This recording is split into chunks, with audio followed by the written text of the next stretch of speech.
Katakanlah bahwa nanti sumbernya adalah sumbernya pengampu. Nah ini kalau kita mengamati benar, maka kita sebagai pengampu harus ada penerima.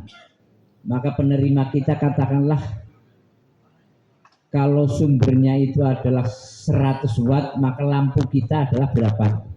Maka diupayakan bahwa kita sebagai bolam gitu harus betul-betul dalam keadaan bersih, dalam keadaan sehat, jadi hati kita akan tersinari oleh hidayah. Karena hidayah ini jangan ditunggu, akan tetapi harus dicari. Demikian bahwa ilmu yang akan kita dengarkan, akan kita peroleh, nanti mudah-mudahan akan diperagakan untuk kehidupan kita sehari-hari. Kepada Bapak Kiai Haji Taufik Usman, waktu dan tempat kami aturkan dan nanti disempurnakan dengan doa.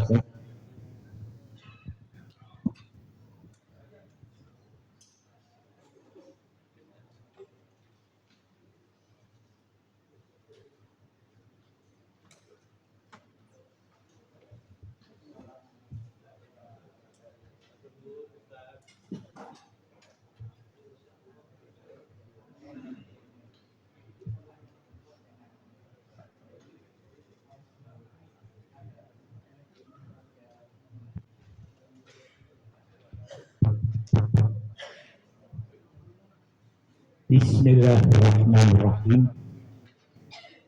Assalamualaikum warahmatullahi wabarakatuh. Alhamdulillah, alhamdulillah, wassalatu wassalamu ala asrafil anbiya wal mursalin wa ala alihi wa ashabihi ajma'in. Ashhadu an la ilaha illallah wa ashhadu anna Muhammadan abduhu wa rasuluh. Qala Allah Ta'ala fil Qur'anil Karim, a'udzu billahi minasy syaithanir rajim, fi qulubihim marad fazadahumullahu marad. Subhanallah. Bapak Ibu hadirin jamaah pengawasan sepenuh hati, arsyadakumullah.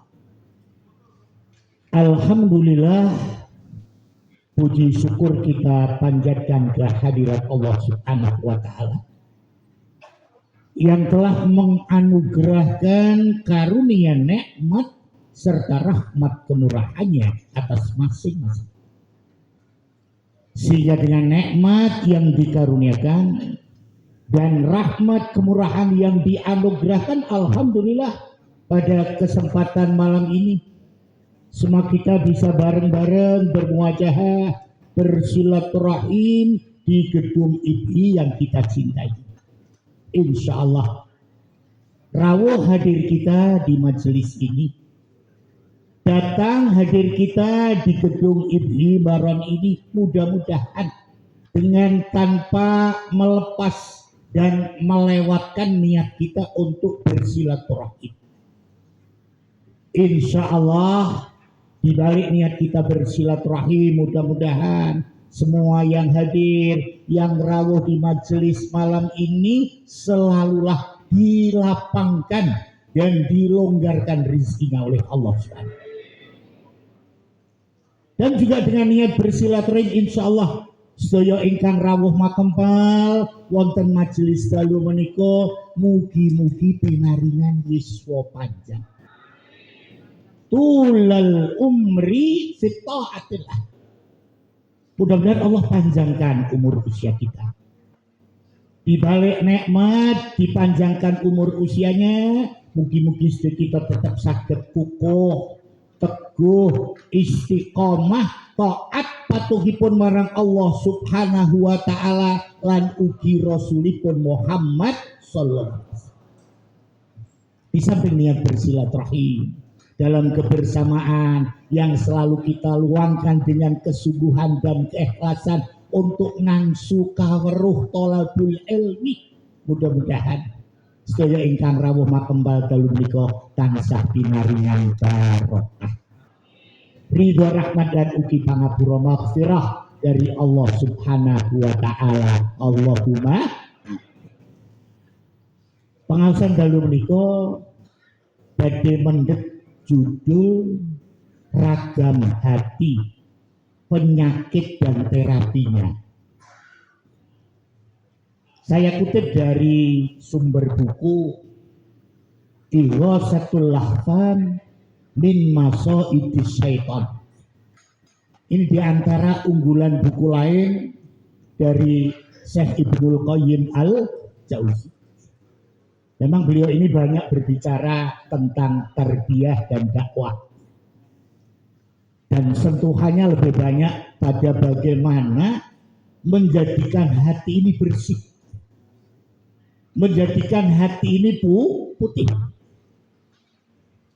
Sebagaimana diingatkan bahwa dalam surat Asy-Syu'ara, surat ke-26, di ayat 88-89. Mari bareng-bareng satu ayat ini kita lafadzkan, dua ayat kita lafadzkan, mudah-mudahan sedaya kita pikantuk tambahan rahmat kemirahan dari Allah Subhanahu wa taala. Mari bareng-bareng bismillahirrahmanirrahim. Yauma la yanfa'u malun wala banun illa man atallah biqalbin salim.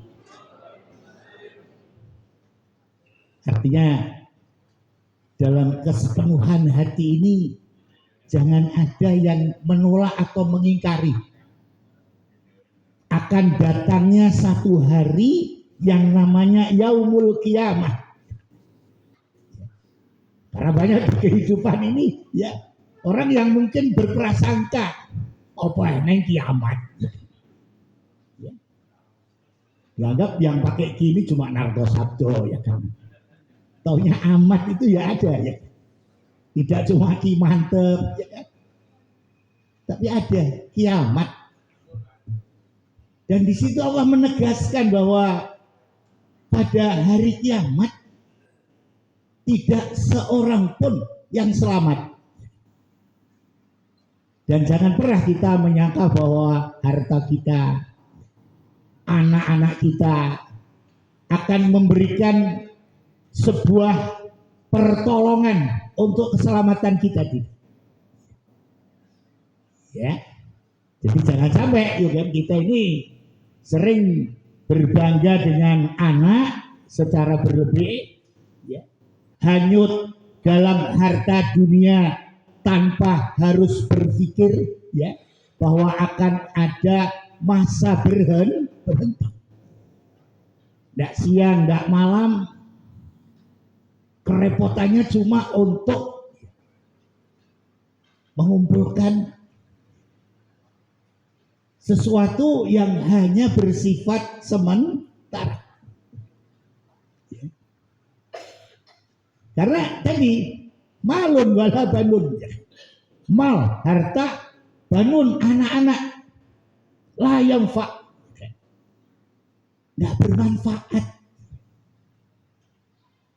Nah, apa yang akan menyelamatkan kita? Illa man atallah biqalbin salim. Kecuali orang yang menghadap Allah dengan hati yang sehat. Jadi rasanya kita juga harus sungguh-sungguh dan ikhlas untuk membuat hati kita sehat. Ya, bukan berarti kemudian kita tidak berupaya untuk membuat badan atau fisik ini sehat, ya kan? Ya, kita melangkah, berjalan di atas karpet merah. Ini tidak perlu nunggu kalau nanti setelah ditemukan dengan partnernya, enggak. Langkah kita ini langkah indah. Langkah indah menuju jannah. Siapa jenengan datang di sini bukan datangnya itu sia-sia, tapi pengen bagaimana hati ini tidak menjadi kolbun aswad. Ya, kata Ibnu Qayyim ya, bahwa hati ini juga akan terbelah. Ada hati yang putih, tapi juga ada hati yang hitam. Ada kolbun aswad, tapi juga ada kolbun abiyad. Nah, dalam proses memutihkan hati ini, mudah-mudahan kita masuk menjadi hamba-hamba Allah yang nanti menghadap ya, di hari kiamat ini dengan kolbun salim, ayat kolbun sahih, laisa kolbun alil. Ya, hati ini kan terbelah. Saya sudah menjelaskan ini di Taman Sari bahwa hati ini terbelah. Dalam pembagiannya ada kolbun salim, ada kolbun mayyit, dan ada kolbun marid.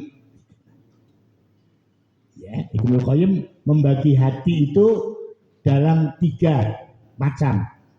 Hati sehat, hati mati, dan hati sakit. Pada hati yang sehat, di situ ada kehidupan. Ya. Tapi sudah diungkap sama Pak Sabar ya kan. Jadi istilahnya ngedirnya ini ngedir keutamaan. Nanggurnya nanggur kebajikan. Ngunduh panennya ketentera. Artinya di sini sesuatu yang tidak keliru ya kan. Ungkapan-ungkapan yang indah itu memang tadi akan membuat kita ini semakin bersih, semakin putih, karena kita tahu sebuah kebaikan kita dalam satu hadis akan menorehkan nuktah baik kalau kebaikan, tapi kalau keburukan kejahatan kita itu pun juga akan menggoreskan ya pada hati ini apa yang namanya nuktah sauda. Nah, kalau kita kepengen hatinya semakin putih, ya kebaikan yang harus kita lakukan. Karena di situ akan menorehkan titik-titik putih. Sementara kalau kita ini banyak melakukan hal-hal yang Allah tidak ridho, yaitu kemaksiatan, maka yang akan ditorehkan bukan nuktatul bayda, tapi nuktatul sauda, titik-titik hitam. Salah. Sehingga ulama mengungkap